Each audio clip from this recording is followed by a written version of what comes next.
J'avais envie de te parler de l'impermanence des choses, parce que ce matin, je suis allée vendre mon appart pour acheter une Porsche. C'est un peu le rêve de ma life. Et en fait, ça vient secouer vachement de trucs, en fait.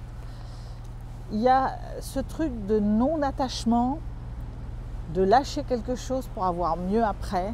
Cette abarde, j'en avais rêvé, je l'ai eu, voilà. Et en fait, là maintenant, je dois la lâcher, donc ça m'a fait quand même un petit quelque chose. Mais je vais avoir quelque chose voilà, un autre rêve encore plus grand que je pensais inaccessible. Ce que je trouve important là-dedans, en fait, c'est pas tant le matériel, parce que ça va, ça vient, mais c'est l'émotionnel que ça met derrière. Et c'est là où l'agilité émotionnelle est un truc super, c'est que je fais ça, mais il y a une élasticité. En fait, j'ai dit, oh, il faut que je lâche. Il y a eu comme un peu une tristesse ou quelque chose. Et puis tout de suite après, il y a la joie qui arrive de ce que je vais avoir. Ça signe aussi une nouvelle, un peu comme une nouvelle vie, parce que je suis en train de changer plein de choses dans ma vie en ce moment. En train de bosser sur le business pour lui faire prendre une marche. Je suis en désencombrement, je suis en train de tout désencombrer dans la maison, enlever des vieux trucs.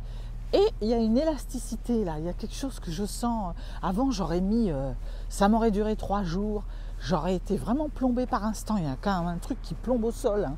Nous les hypersensibles, on n'arrive pas à décoller de cette, je ne vais pas dire le mot, de tristesse, qui nous colle au sol et qui fait que c'est en profondeur et on a du mal à en sortir. Et même si de temps en temps, il y a un peu de joie qui arrive, on retombe. Là, il y a vraiment quelque chose de... Il y a une légèreté en fait. Donc c'est possible. C'est possible, ça s'appelle travailler son agilité. Et il y a quelque chose de... Ça passe aussi par la pensée. Parce que au lieu de focuser sur « Ah, je perds mon appart. Ah, je suis sur... Waouh, c'est une nouvelle vie, tous les possibles. »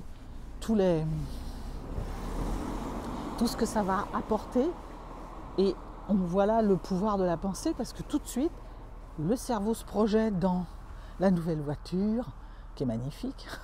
Bon, je ne l'ai pas vue ce matin parce qu'elle est en préparation, mais je me suis projetée dedans, et en fait même là, rien que d'en parler, il y a un truc de joie, il y a un truc de... Tout le cerveau envoie les pensées de joie. C'est vraiment quelque chose qui vient dire la pensée est importante. C'est ce qui va piloter aussi votre émotionnel. Voilà ce que j'avais envie de partager.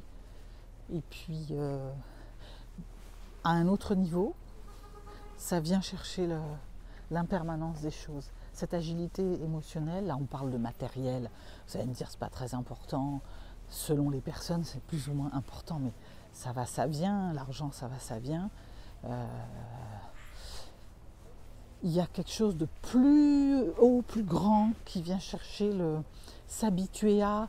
je parlais avec Amélie d'une amie de 37 ans, voilà, j'avais 37 ans d'amitié avec quelqu'un que j'ai perdu il n'y a pas longtemps. Et je viens de me rendre compte que ça y est, j'avais digéré, et que d'ailleurs dans ma vie arrivent de nouvelles personnes qui me correspondent plus de l'état où je suis, qui me mettent plus en joie, avec qui je connecte plus vite, plus... C'est autre chose. Donc c'est vraiment ce truc d'être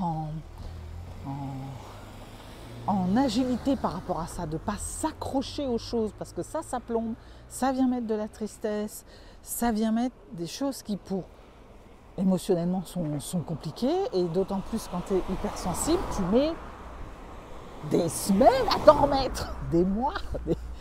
Tandis que quand tu travailles dessus, eh bien, il y a un côté plus pensée positive, hein, qui voit l'opportunité que ça va t'amener, plutôt que ce que tu perds. Et même si tu fais encore des allers-retours, ils sont plus rapides, ils sont plus souples, ils sont plus faciles, quoi. Il y a vraiment quelque chose comme ça.